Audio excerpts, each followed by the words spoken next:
Friends, நம்ம லைஃப்ல most of the time எங்க ஸ்பெண்ட் பண்றோம் தெரியுமா? ஒரு வருஷத்துக்கு அரௌண்ட் 260 டேஸ் ஆபீஸ் சேர்ல உட்கார்ந்து டெய்லி 8 to 9 hours ஒர்க் பண்ணிட்டு இருப்போம். மந்த் முடிவுல salary வரும். ஆனா அது பேங்க் அக்கவுண்ட்க்கு வந்த உடனே போயிடும். நம்மள நிறைய பேர் இந்த ராட் ரேஸ்ல தான் டிராப்டா இருக்கும். பட் இப்போ ஒரு சிச்சுவேஷனை இமேஜின் பண்ணுங்க. நாளைக்கு மார்னிங் நீங்க எழுந்த உடனே உங்க போன்ல ஒரு மெசேஜ் வருது. ₹5 lakhs credited to your bank accountனு. அது ஆபீஸ் போனஸா இருக்கலாம், இல்ல ஓல்ட் இன்சூரன்ஸ் பாலிசி மெச்சூர் ஆகியும் இருக்கலாம். இப்போ இம்பார்ட்டன்ட் கொஸ்டின் மணி எங்க இருந்து வந்ததுன்னு இல்ல, அந்த மணியை நீங்க என்ன பண்ண போறீங்கன்னு தான். சோ ஃபர்ஸ்டா நீங்க உங்க ஃப்ரெண்ட்ஸ் கிட்ட கேக்குறீங்க. அப்போ ரிஸ்க் எடுக்கிற பயப்படுற ஒரு ஃப்ரெண்ட் சொல்லுவான், ப்ரோ சைலண்டா எஃப்டில போடுன்னு, சோ சேஃபா இருக்கும் அண்ட் அட்லீஸ்ட் லாஸும் ஆகாதுன்னு சொல்லுவான். பட் இன்னொரு ஃப்ரெண்ட் சொல்லுவான், அவன் தான் உல்ஃப் ஆஃப் வால் ஸ்ட்ரீட்னு நினைச்சிட்டு இருப்பான். அவன் சொல்லுவான், டேய் நீ என்ன லூசா, ஸ்டாக் மார்க்கெட்ல போடுன்னு சொல்லுவான். மார்க்கெட் இப்போ மேல போகுது, டபுள் ஆகிடும்னு சொல்லுவான். அதே சமயம் தேர்ட் ஃப்ரெண்ட் சொல்லுவான், மச்சான் கொஞ்சம் யோசிச்சு பண்ணலாம்னு. அங்கதான் ரியல் கன்ஃபியூஷன் ஸ்டார்ட் ஆகுது. உண்மை என்னன்னா, நிறைய பேர் மணி earn பண்ணுவாங்க, ஆனா ரொம்ப few people தான் அந்த மணியை grow பண்ணுவாங்க. grow பண்ண முடியாம இருக்கிறவங்க லேசி இல்ல, அவங்களுக்கு ரைட் ஃபினான்ஷியல் டிசிஷன்ஸை எப்படி எடுக்கிறதுன்னு யாருமே டீச் பண்ணல. சோ இன்னைக்கு நாம ஹெவி ஃபினான்ஸ் தியரிஸ பத்தி பேச போறது இல்ல, சிம்பிளா புரியுற மாதிரி பாப்போம். லம்சம்னா என்ன, ரெகுலர் எஸ்ஐபி எப்படி ஒர்க் ஆகுது, ஸ்மார்ட் எஸ்ஐபி இல்ல மாடிஃபைட் எஸ்ஐபியோட மேஜிக் என்ன, இதெல்லாம் பத்தி தான் நம்ம பார்க்க போறோம். அண்ட் மோஸ்ட் இம்பார்ட்டன்ட்லி உங்க லைஃப்க்கு எது கரெக்ட்னு இதை நம்ம 3 லெஜெண்டரி ஃப்ரெண்ட்ஸ் அமித், பரம் அண்ட் கிஷோரோட ஸ்டோரி மூலமா புரிஞ்சுக்கலாம். 3 பேரும் ஆல்மோஸ்ட் சேம் salary தான் earn பண்ணாங்க. இவங்க 3 பேரும் மிடில் கிளாஸ் பேக்ரவுண்ட்ல இருந்து வந்தவங்க. சோ 3 பேருக்கும் ஒரு காமன் ட்ரீம் இருந்தது. நெக்ஸ்ட் 5 to 7 இயர்ஸ்ல இனஃப் வெல்த் பில்ட் பண்ணி மணி பத்தின டென்ஷன் இல்லாம லைஃப் வாழணும்னு. ஆனா ஒரு டிஃபரன்ஸ் இருந்தது, அது அவங்க மைண்ட் செட்ல. அந்த டிஃபரன்ஸ் தான் அவங்க ஃபினான்ஷியல் லைஃபை டோட்டலா மாத்திடுச்சு. சோ ஃபர்ஸ்ட் நம்ம அமித்தோட ஸ்டோரியை ஸ்டார்ட் பண்ணலாம். Point number 1, The lump sum trap. Amit எப்பவுமே ரஷ்ல இருக்கிற டைப். அவனுக்கு எல்லா ஆப்பர்ச்சுனிட்டிஸும் அவன் கையை விட்டு போகுதுன்னு ஃபீலிங்ஸ்ல இருப்பான். இன்னைக்கு இருக்கிற லாங்குவேஜ்ல சொல்லணும்னா FOMO, FOMO, அதாவது ஃபியர் ஆஃப் மிஸ்ஸிங் அவுட். ஒரு நாள் ஆபீஸ்ல அவன் ரொம்ப நல்லா பெர்ஃபார்ம் பண்ணதால சடனா ₹5 lakhs போனஸா கிடைச்சது. மிடில் கிளாஸ் கைக்கு இவ்ளோ பெரிய அமௌண்ட் சடனா வந்தா உடனே பிரெயின் ஒர்க் ஆகாது அண்ட் ட்ரீம்ஸ் தான் ஓடும். அமித்தோட மைண்ட்ல வந்த ஃபர்ஸ்ட் தாட் என்ன தெரியுமா, இந்த கேஷை வச்சு பெரிய விஷயம் பண்ணணும்னு. அதே டைம்ல டிவில பிசினஸ் நியூஸை பார்க்கறான்.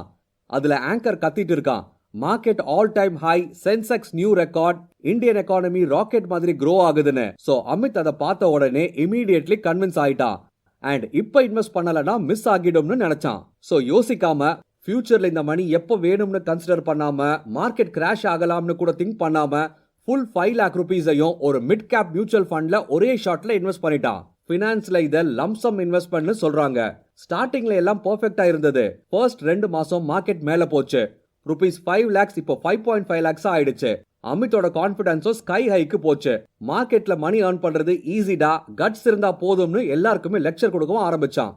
ஆனா ஸ்டாக் மார்க்கெட்க்கு உங்க கான்ஃபிடன்ஸ், ஈகோ இதெல்லாம் பிடிக்காது. சடனா குளோபல் மார்க்கெட்ல பேட் நியூஸ், வார் பத்தின பேச்சு ஸ்டார்ட் ஆச்சு. உடனே மார்க்கெட் செம்ம கிராஷ். ஃபர்ஸ்ட் 10% டவுன் ஆச்சு. அப்போ அமித் பரவாயில்ல ரிகவர் ஆகிடும்னு நினைச்சான். ஆனா 15% டவுன் ஆகும்போது அவனுக்கு ஸ்வெட் ஆக ஆரம்பிச்சது. ஃபைனலி மார்க்கெட் 30% கிராஷ் ஆயிடுச்சு. இதனால அவனோட ₹5 lakh இன்வெஸ்ட்மெண்ட் இப்போ 3.85 lakhக்கு வந்துடுச்சு. அந்த டைம்ல அங்க லாஜிக் எல்லாம் போச்சு. ஃபியர், பேனிக், ஸ்லீப்லெஸ் நைட்ஸ்னு எமோஷன்ஸ் தான் கண்ட்ரோல் பண்ணுச்சு. அண்ட் இன்னும் கீழே போனா என்ன பண்றதுன்னு அவனுக்குள்ள ஒரு பயம். ஃபைனலி பிகினர்ஸா இருக்கக்கூடிய 90% பேர் பண்ணக்கூடிய மிஸ்டேக்க அமித் பண்ணிட்டான்.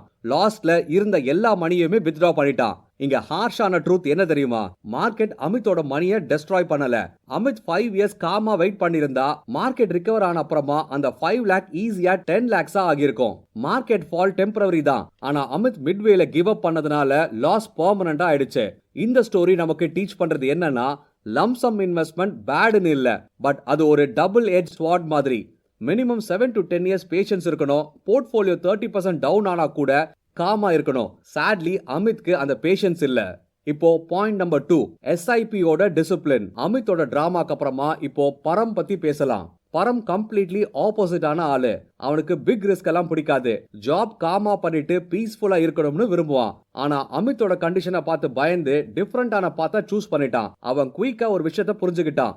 என்னால மார்க்கெட் டைமை ப்ரெடிக்ட் பண்ண முடியாது, நாளைக்கு மார்க்கெட் மேல போகுமா கீழே போகுமான்னு தெரியாது, ஆனா ஃபியூச்சருக்கு சேவ் பண்ண வேண்டியதுன்னு தெரியும். அதனால லம்சம் கேம்பிள் பண்ணாம எஸ்ஐபி சூஸ் பண்ணிட்டான். ₹5 lakhs ஒரே டைம்ல மார்க்கெட்ல போடல. அந்த லிக்விட் ஃபண்ட் இல்ல பேங்க் அக்கவுண்ட்ல வச்சுட்டு மந்த்லி 15,000 SIP ஸ்டார்ட் பண்ணிட்டான். அவன் rule simple. Every month 7th டேட்ல இன்வெஸ்ட்மெண்ட் ஆட்டோ டிடக்ட் ஆகணும்னு. சோ ரெயினா இருந்தாலும் சரி, ஷைனா இருந்தாலும் சரி, ஃபர்ஸ்ட் salary, அப்புறம் இன்வெஸ்ட்மெண்ட், அப்புறம் எக்ஸ்பென்சஸ். இதுதான் SIP யோட ரியல் மேஜிக். ஃபினான்ஸ்ல இத ரூபி காஸ்ட் ஆவரேஜிங்னு சொல்றாங்க. மார்க்கெட் எக்ஸ்பென்சிவா இல்ல சீப்பான்னு பரம்க்கு தெரியாது. ஃபர்ஸ்ட் மந்த் மார்க்கெட் ஹையா இருக்கும். சோ சேம் 15,000க்கு கம்மியான யூனிட்ஸ் தான் கிடைக்கும்.